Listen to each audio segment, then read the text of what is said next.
तुम्ही म्हणाल पाळलेल्या कुत्र्यांची काय मज्जा आहे बाबा, राहायचा आणि खायचा तर प्रश्न सुटला, मग अजून काय पाहिजे? पण पाहिजे मित्रांनो, स्वातंत्र्य. स्वातंत्र्य पाहिजे. कधी कधी आमच्यापेक्षा भटकी कुत्री चांगली. त्यांना जे वाटतं ना ते करतात.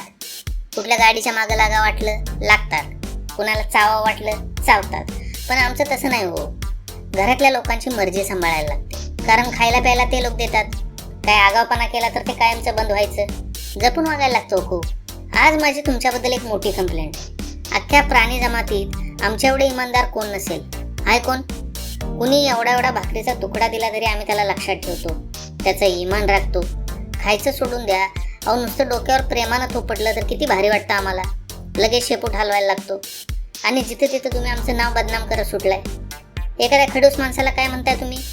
एक नंबर का कुत्ता आहे हो. त्या शोलेमध्ये नाही धर्मेंद्र म्हणत, बसंती इन कुत्तों के सामने मत नाचना. तिथं आम्ही होतो, तिथे त्या गब्बर सिंगच्या माणसानं कुत्ता म्हणून आमचा अपमान केला. बरं समजून चला तिथं आम्ही असतो तर का नाचू नये बसंतीनं आमच्या पुढं? आम्हाला काय टाइमपास आवडत नाही काय तरी आपलं? म्हणजे असली आई अशी फक्त तुम्हीच करणार का? खेड्यातलं आमचं लाईफ झकास आहे. मस्त मोकळी हवा, फिरायचं स्वातंत्र्य. पण तसं शहरात नाही. तिथं घरी बसून बोर होतं. एक तर कशाची राखण करायची नाही, म्हणजे ड्युटीच नाही हो. सकाळ झाली की बाहेर फिरावं वाटतं, पण मालक झोपलेला असतो. आणि एक सांगतो, ज्यांच्या घरी कोण नसतं ना दिवसभर, त्यांनी नका अडॉप्ट करू मला. तुम्ही एकदा घराबाहेर गेला की तुमची दिवसभर वाट बघत बसायला लागतं. खूप सॅड वाटतं यार. सगळं मालकावर डिपेंड आहे हो.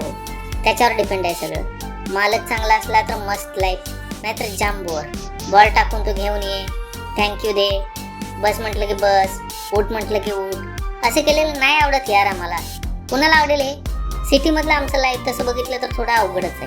सगळ्यांना समजून घेत त्यातनं पण आम्ही आमचं लाईफ जगतोय आणि तुम्ही आमचं नाव बदनाम करायच्या मागे थांबवा हे सगळं यार. बरोबर नाही वाटत.